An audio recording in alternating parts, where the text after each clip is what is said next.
నేడు లీడర్లు పలువురు ప్రముఖులు మాటల తోటాలు పెల్చారు. ఒక్కో నేత తమదైన స్టైల్లో కామెంట్స్ చేశారు. డైనమిట్ల లాంటి ప్రసంగాలు చేశారు. ఎవరేమన్నారో ఇప్పుడు చూద్దాం. సిగ్గుండాలి కేటీఆర్ కి.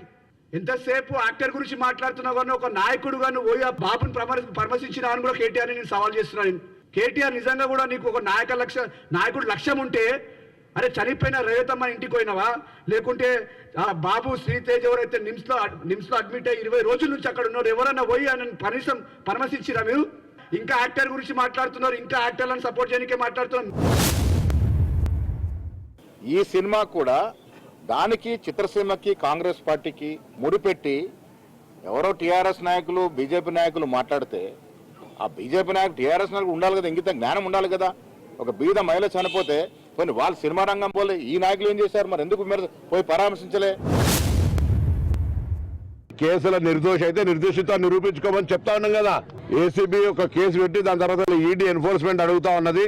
దానికి సంబంధించినటువంటి తప్పు, దానికి సంబంధించి ఏదో అధికారంలోకి వస్తామని మీరు ఇష్టమని చేసిన ఆ విధానంలో దానికి సంబంధించినటువంటి డబ్బు ట్రాన్స్ఫర్ విషయంలో కూడా పొరపాటు జరిగితే ఏసీబీ అట్రాక్ట్ అయింది.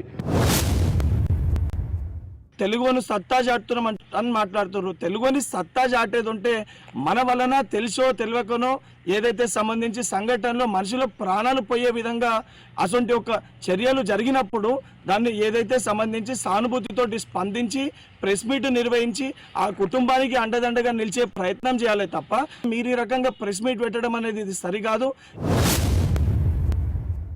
ఆ రోజు మీరు సినిమా థియేటర్ లో ఉన్నప్పుడు బయట అంబులెన్స్ ఎందుకు వచ్చింది, ఏం జరిగిందని తెలుసుకోకుండా మీరు టోటల్ సినిమాని చూడటం జరిగింది, ఇంటికి పోవడం జరిగింది. నెక్స్ట్ డే మార్నింగ్ దాకా నాకు ఆ విషయం తెలవడం చెప్పడంతో మాకు అర్థమైపోయింది మీ సినిమా ఎంత కలెక్షన్ చేస్తుంది అన్న ఇంట్రెస్ట్ మీద మీ జాస ఉంది తప్ప మేము పోయిన దగ్గర ఏం జరిగిందని తెలుసుకునే ప్రయత్నం చేయలేదు.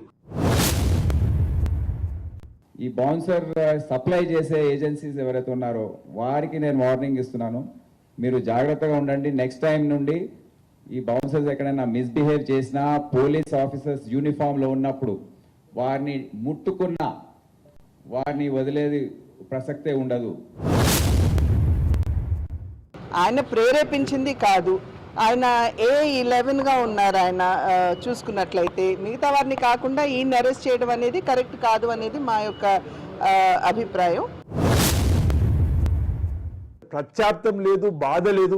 ఎవరైనా చనిపోయింది అన్నప్పుడు బాధాప్త హృదయంతో అయ్యో అలా జరిగిందని చెప్పి వాళ్ళ కుటుంబం ఎక్కడుంది వాళ్ళు పరామర్శిద్దామనేటువంటి ఆలోచన రావాలి తప్ప తిరిగి వెళ్ళేటప్పుడు కూడా టాప్ పైన వేయండి అని చెప్పినటువంటి మాట వీడియోలు బయటకు వచ్చినాయి.